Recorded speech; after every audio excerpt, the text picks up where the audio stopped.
Bismillahirrahmanirrahim. Assalamualaikum warahmatullahi wabarakatuh. Innalhamdalillahi nahmaduhu wa nasta'inuhu wa nastaghfiruh wa na'udzu billahi min syururi anfusina wa min sayyiati a'malina. May yahdihillahu fala mudilla lahu wa may yudlil fala hadiyalah. Asyhadu an la ilaha illallah wahdahu la syarikalah wa asyhadu anna Muhammadan abduhu wa rasuluh. Qala Allah Ta'ala ya ayyuhalladzina amanu taqullaha haqqa tuqatih wa la tamutunna illa wa antum muslimun. Amma ba'd. Para jamaah yang dimuliakan oleh Allah, alhamdulillah kita bersyukur kepada Allah Subhanahu wa taala atas segala limpahan nikmat dan karunia yang Allah Subhanahu wa taala berikan kepada kita. Salawat dan salam semoga tercurahkan kepada Nabi kita Muhammad sallallahu alaihi wasallam beserta keluarganya, sahabatnya, tabi'in, tabi'ut tabi'in, dan orang-orang yang senantiasa mengikuti risalahnya hingga akhir zaman. Para jamaah yang dimuliakan oleh Allah, kita lanjutkan kembali kajian kita dari tafsir surat-surat pendek.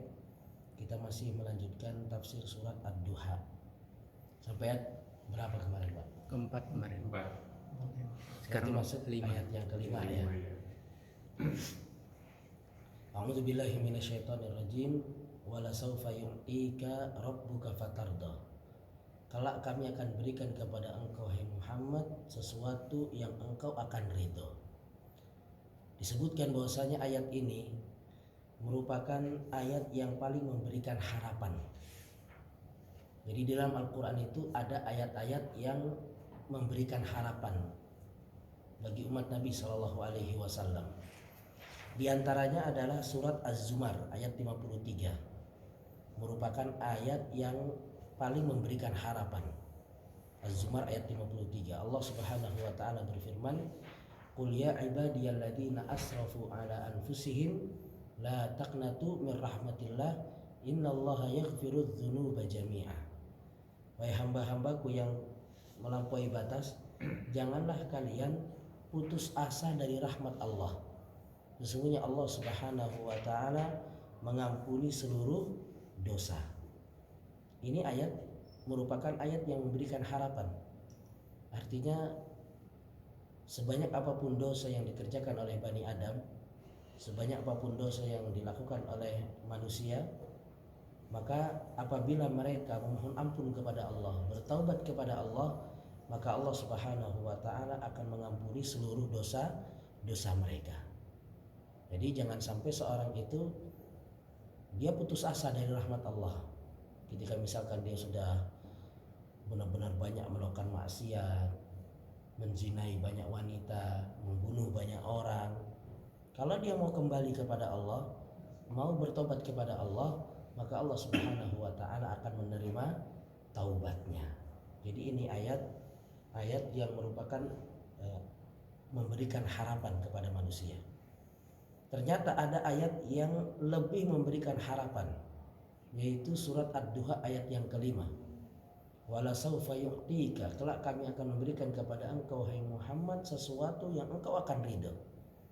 Dan kita tahu bahwasanya Nabi kita sallallahu alaihi wasallam harapannya adalah bagaimana umatnya itu seluruhnya masuk ke dalam surga.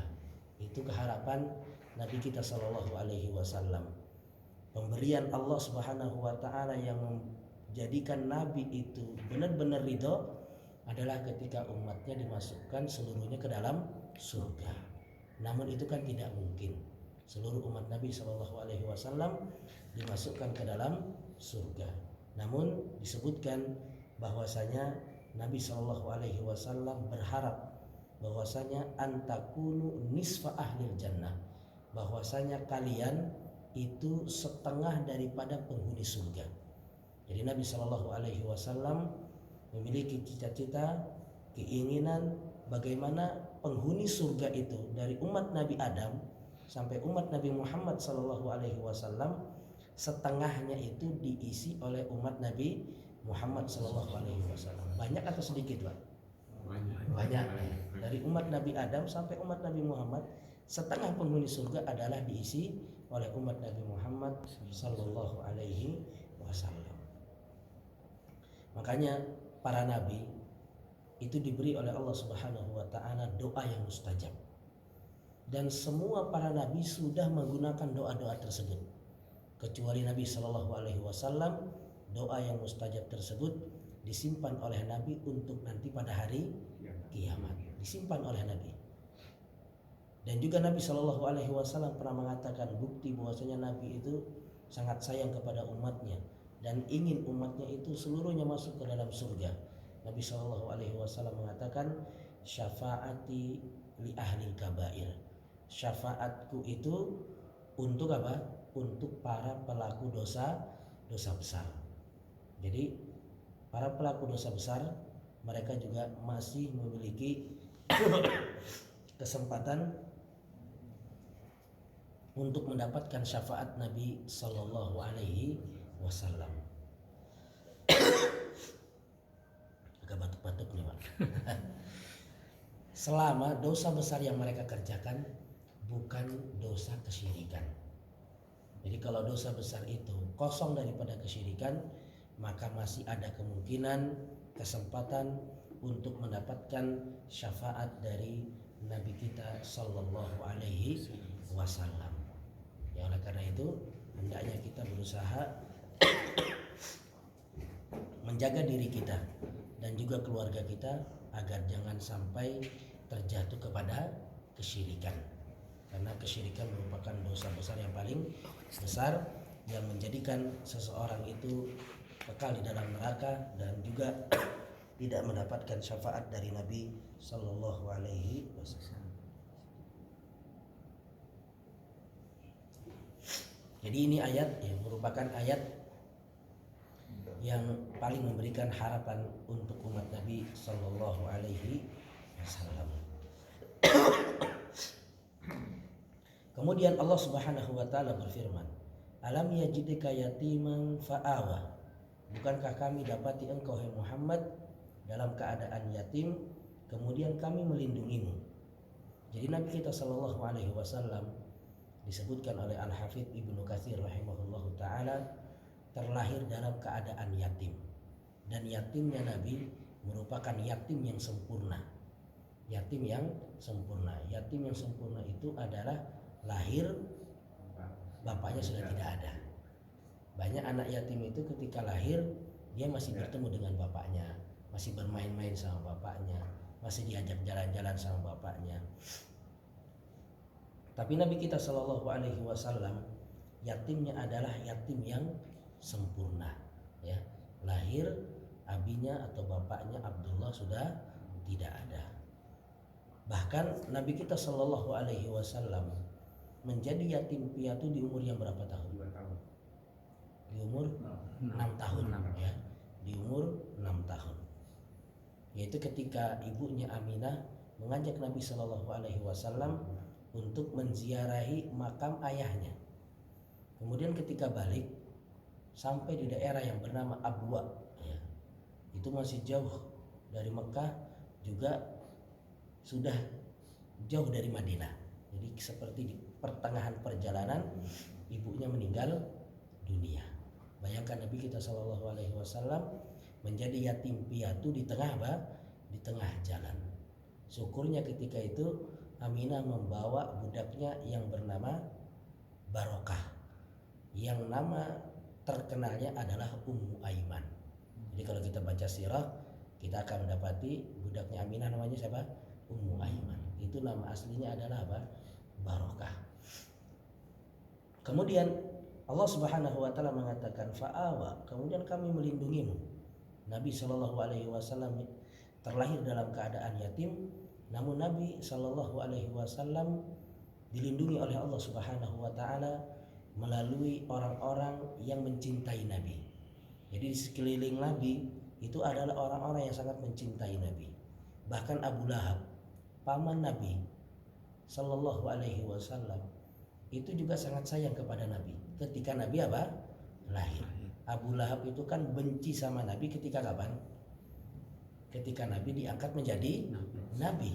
Sebelum diangkat menjadi Nabi, Abu Lahab sangat sayang sama Nabi.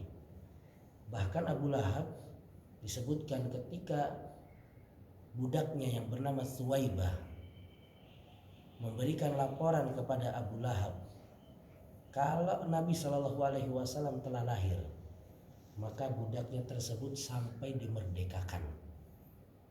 Saking apa? Saking bahagianya Abu Lahab dengan kelahiran Nabi Shallallahu Alaihi Wasallam.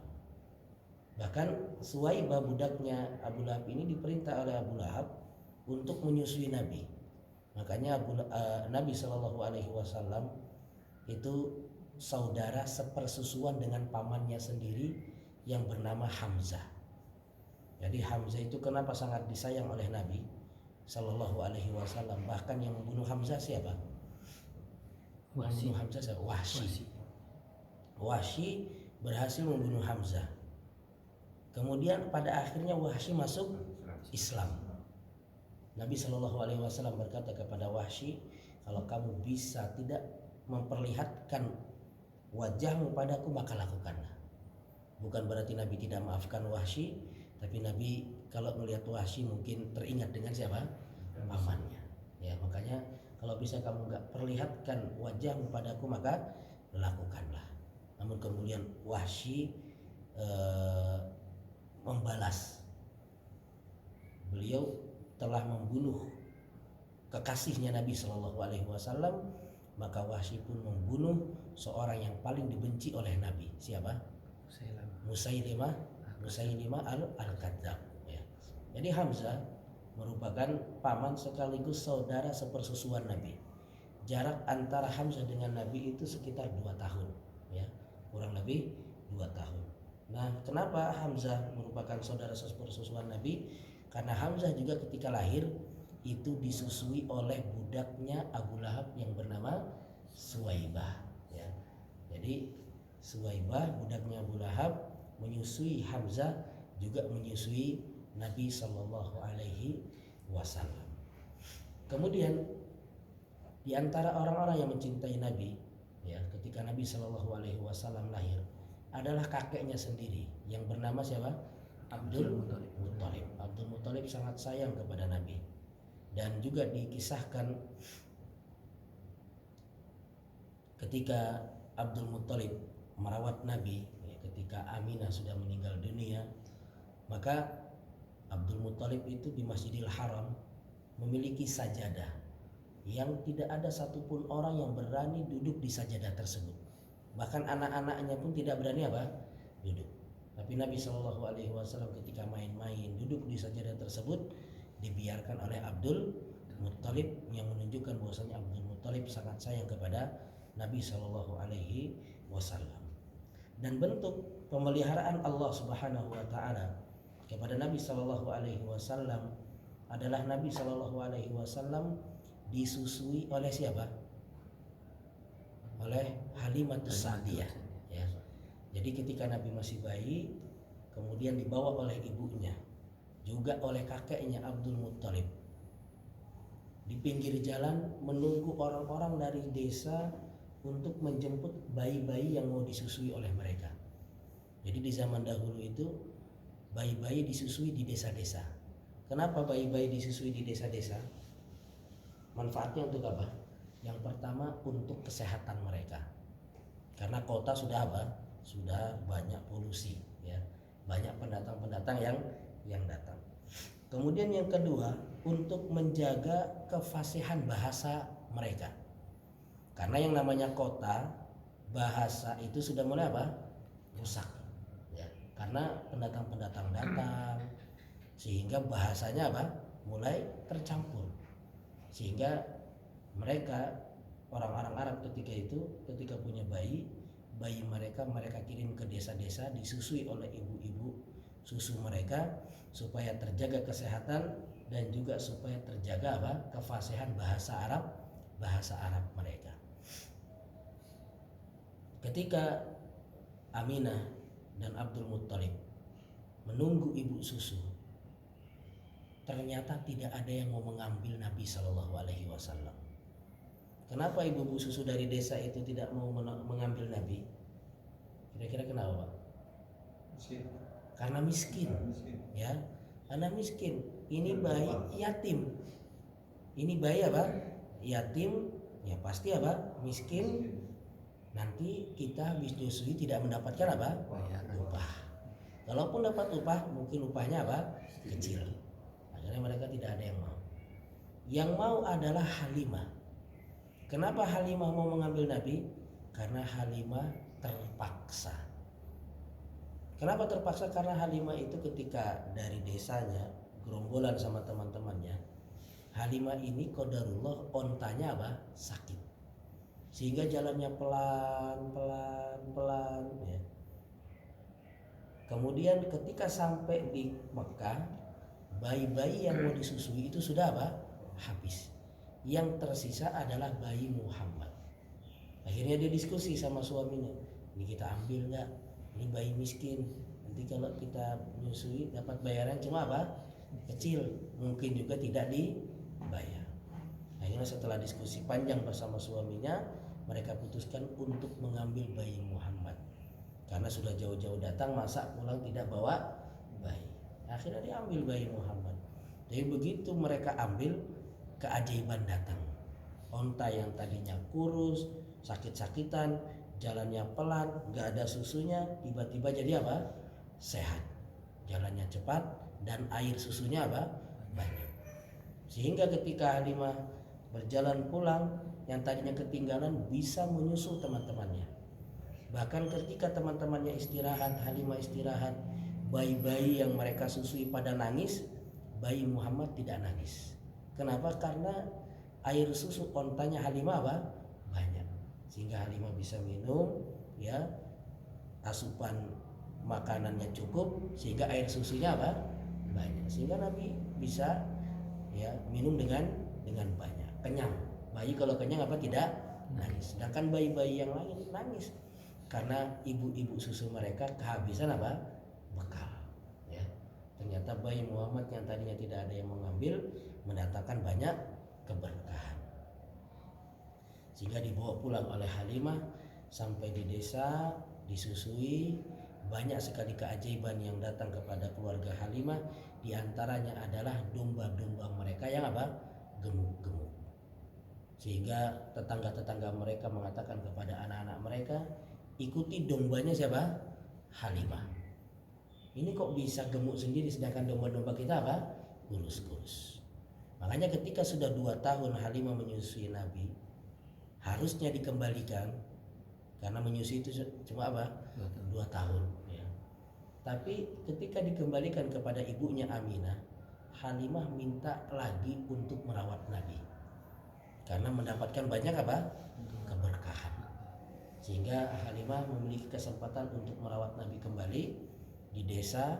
Namun ketika Nabi SAW berumur 4 tahun, terjadi kejadian yang namanya apa? Pembelahan dada. Jadi ketika Nabi sedang membawa domba-domba Halimah bersama anaknya Halimah, bersama teman-teman Nabi SAW di desa, datang apa? Malaikat. Datang malaikat untuk membelah dada Nabi. Dan itu disaksikan oleh anaknya Halimah. Dibelah dada Nabi, ya, dikeluarkan jantungnya, kemudian hatinya dibersihkan dengan apa? Air Zam-Zam. Setelah itu dijahit kembali, ya. Dan itu disaksikan oleh anak-anak kampung sehingga mereka lari memberikan laporan kepada Halimah dan akhirnya Halimah apa? Ketakutan. Sehingga di umur 4 tahun Halimatus Sa'diyah mengembalikan Nabi SAW kepada ibunya Aminah karena takut ada kejadian-kejadian aneh lagi yang menimpa Nabi SAW.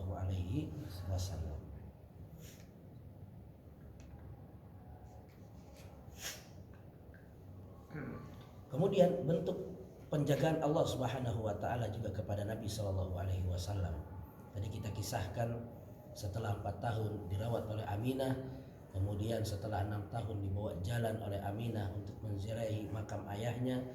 Kemudian di tengah jalan di daerah yang bernama Abwa, Aminah meninggal dunia. Kemudian umur 6 tahun Nabi SAW dirawat oleh kakeknya Abdul Muttalib yang sangat sayang kepada Nabi SAW. Kemudian setelah kakeknya meninggal, kakeknya berapa tahun merawat Nabi? 2 tahun sampai umur 8 tahun berpindah kepada pamannya Abu Thalib. Nah, ini pamannya Abu Thalib sangat sayang kepada Nabi Shallallahu Alaihi Wasallam. Bahkan Abu Thalib itu punya banyak anak ya. Kalau tidur Nabi Shallallahu Alaihi Wasallam misalkan di pojok kanan, nanti di tengah malam Nabi dipindah oleh Abu Thalib jadi di tengah misalkan, atau jadi di pojok kiri. Kenapa? Karena Abu Thalib khawatir kalau di awal malam ada orang yang mengintai Muhammad. Oh, Muhammad ditandai, Muhammad di pojok apa? Kanan. Sehingga dipindah sama apa? Sama anaknya. Jadi Abu Thalib lebih rela anaknya yang terbunuh daripada siapa? Muhammad Sallallahu Alaihi Wasallam.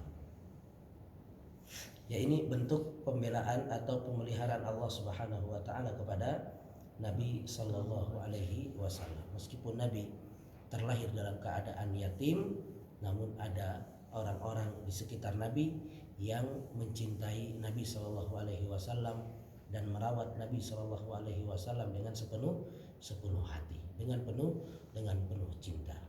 Dan juga ada yang menyebutkan kenapa Nabi Shallallahu Alaihi Wasallam itu terlahir dalam keadaan yatim. Apa hikmahnya? Ada yang menyebutkan hikmahnya adalah supaya yang merawat Nabi itu langsung siapa? Allah Subhanahu Wa Taala. Ya, jadi supaya tidak ada campur tangan orang tuanya, ayahnya. Jadi yang merawat Nabi Shallallahu Alaihi Wasallam itu langsung Allah Subhanahu Wa Taala. Kemudian Allah Subhanahu Wa Taala berfirman, wa wajadaka dhallan fahada, dan kami dapati engkau Muhammad dalam keadaan dhallan. Dhal itu kalau mau diartikan artinya adalah sesat ya. Dalam keadaan tersesat. Namun bahasa yang lebih halusnya adalah ghairu alim, yaitu tidak memiliki ilmu. Jadi kami dapati engkau Muhammad dalam keadaan tidak memiliki ilmu. Fahada, kemudian kami berikan petunjuk kepadamu, yaitu kami berikan ilmu kepadamu. Bila diartikan dhalan itu adalah sesat, maka maksudnya adalah Nabi Shallallahu Alaihi Wasallam pernah berjalan-jalan di Mekah.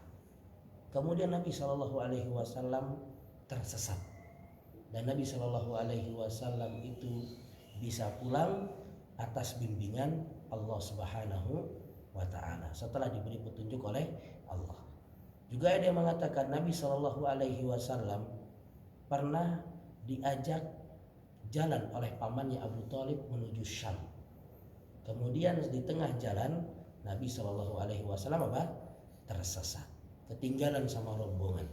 Kemudian fahada, kemudian diberi petunjuk oleh Allah Subhanahu Wa Taala sehingga Nabi Shallallahu Alaihi Wasallam bisa balik ke Mekah ke rumahnya. Juga ada yang mengatakan maksud daripada dhalan adalah Nabi Shallallahu Alaihi Wasallam itu tidak mengetahui bagaimana cara beribadah kepada Allah Subhanahu Wa Taala. Jadi ketika Nabi suka pergi ke Gua Hira untuk menyendiri, Nabi itu nggak tahu bagaimana cara beribadah kepada Allah Subhanahu Wa Taala. Bagaimana harus berdoa, bagaimana harus beribadah kepada Allah Subhanahu Wa Taala. Kemudian Allah Subhanahu Wa Taala fahada, memberikan petunjuk kepada Nabi Sallallahu Alaihi Wasallam. Jadi banyak sekali makna daripada dhalan. Ada yang mengatakan tersesat, dan maksud tersesat itu adalah tersesat di Mekah atau tersesat di negeri Syam ya. Dan juga ada yang mengatakan tersesat itu adalah Nabi tidak mengetahui cara beribadah kepada Allah ketika di Gua Hira. Ada juga yang mengatakan bahwasanya tersesat itu maknanya adalah ghairu alim. Nabi Shallallahu Alaihi Wasallam sebelum diutus menjadi nabi, Nabi itu tidak memiliki ilmu. Bahkan Nabi Shallallahu Alaihi Wasallam adalah seorang yang ummi, tidak bisa baca tulis. Jadi Nabi ketika sebelum diangkat menjadi nabi itu tidak memiliki ilmu. Sama sekali Nabi Shallallahu Alaihi Wasallam tidak memiliki ilmu. Baca nggak bisa, nulis juga nggak bisa. Padahal baca itu kan merupakan alat untuk bisa mendapatkan ilmu. Nabi nggak bisa baca, juga nggak bisa nulis. Namun Allah Subhanahu Wa Taala berikan hidayah kepada Nabi sehingga Nabi Shallallahu Alaihi Wasallam memiliki ilmu yang sangat luar biasa. Meskipun Nabi tidak bisa baca tulis sampai akhir hayat beliau, tapi Allah Subhanahu wa taala memberikan ilmu yang sangat banyak kepada Nabi Shallallahu alaihi wasallam.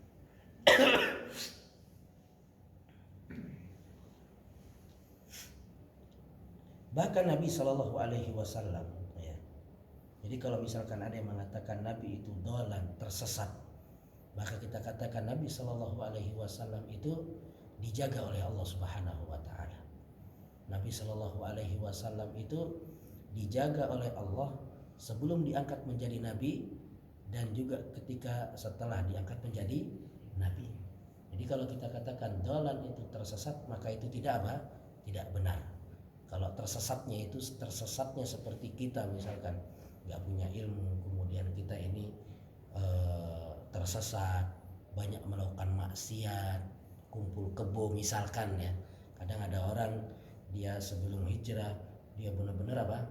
Sebelum memiliki ilmu dia benar-benar tersesat, main perempuan, kemudian banyak melakukan maksiat, mungkin membunuh, mencuri. Tapi Nabi kita Shallallahu alaihi wasallam ya beliau dijaga oleh Allah Subhanahu wa taala.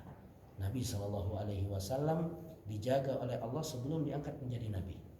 Diceritakan Nabi Shallallahu alaihi wasallam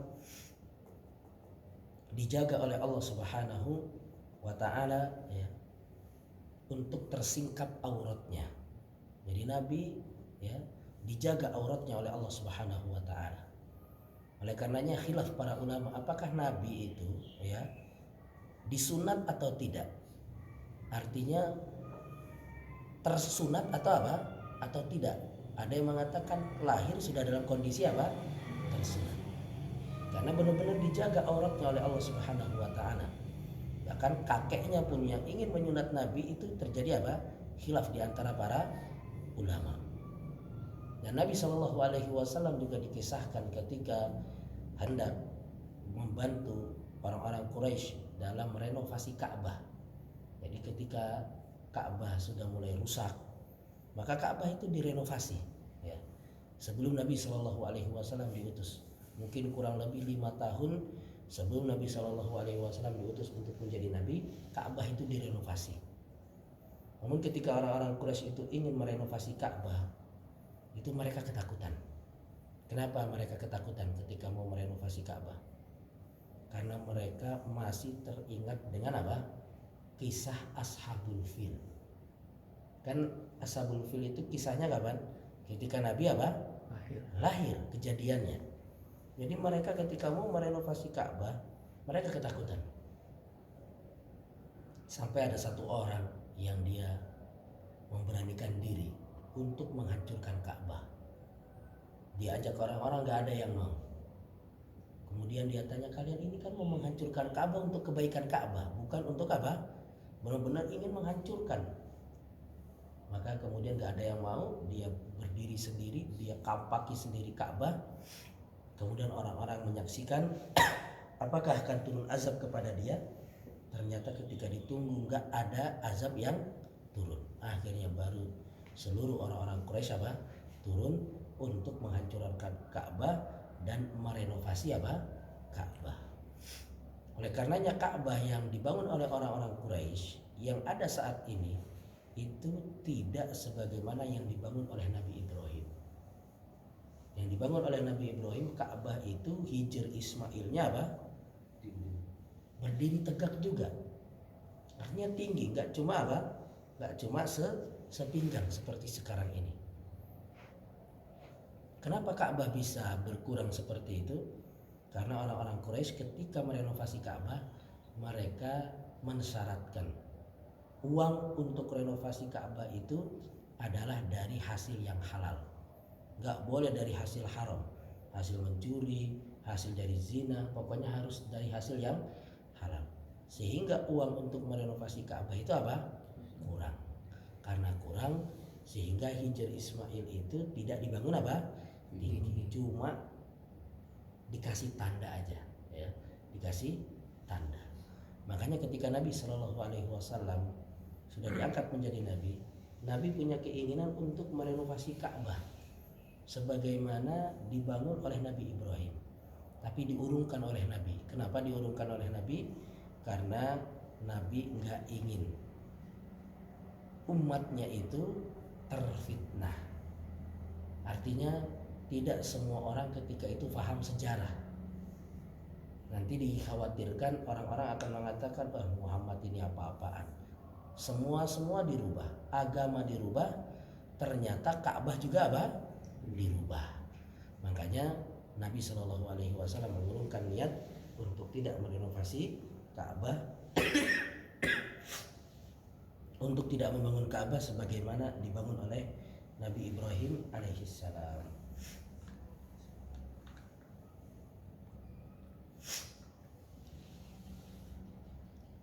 Jadi ketika Nabi Shallallahu Alaihi Wasallam membantu untuk merenovasi Ka'bah, Nabi Shallallahu Alaihi Wasallam ikut mengangkat batu. Ini bentuk penjagaan Allah kepada Nabi. Ketika Nabi mengangkat batu, pamannya Abbas memberikan usulan, bagaimana kalau sarung itu kamu copot wahai Muhammad, kemudian kamu lipat-lipat, taruh di mana? Di pundak, supaya kalau batu ditaruh di situ tidak terlalu berat dan tidak memberikan lecet di pundak. Ketika Nabi Shallallahu Alaihi Wasallam hendak membuka sarungnya, langsung dibuat pingsan oleh Allah Subhanahu wa Ta'ala.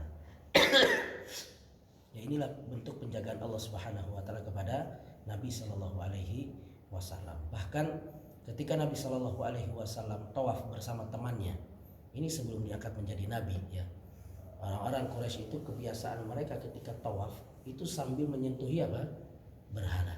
Karena memang ketika itu di sekitar Ka'bah ada berapa berhala? Ada sekitar 360 berhala di sekitar Ka'bah. Jadi namanya ibadah tawaf itu sudah ada, ya. Mereka tawaf juga.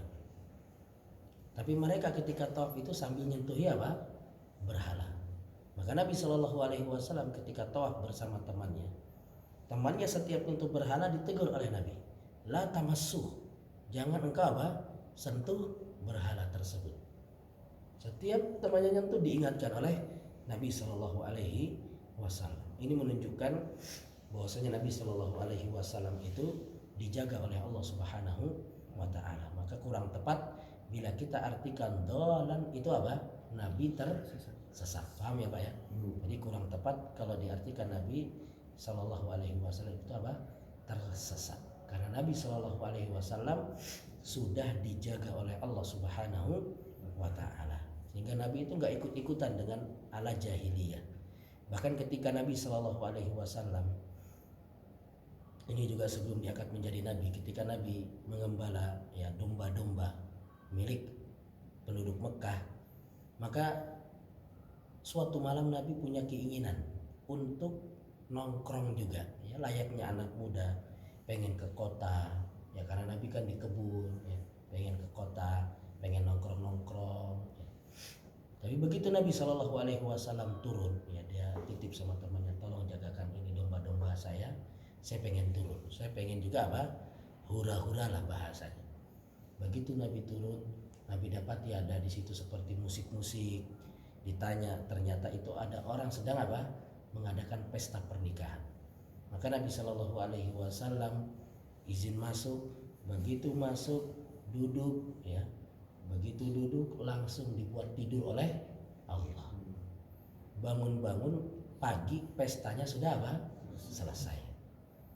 Malam berikutnya Nabi penasaran, minta izin lagi sama temannya.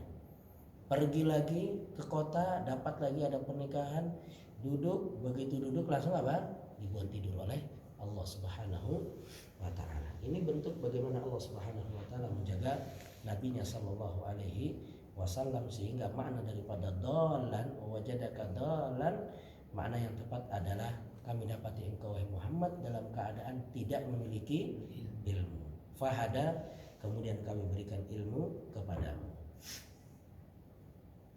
Kemudian Allah Subhanahu wa Ta'ala berfirman, wa wajadaka ailan fa'aghna, kemudian kami dapati engkau wahai Muhammad dalam keadaan fakir, miskin, kemudian kami buat engkau berkecukupan, kami buat engkau memiliki kekayaan. Jadi Nabi kita Shallallahu Alaihi Wasallam pada awalnya adalah miskin. Makanya tadi kita kisahkan bagaimana Nabi terlahir dalam keadaan yatim, ya, kemudian nggak ada orang yang mau menyusui Nabi karena Nabi miskin, nggak punya uang. Dan begitu beranjak dewasa, Nabi Shallallahu Alaihi Wasallam juga belum memiliki uang, sehingga Nabi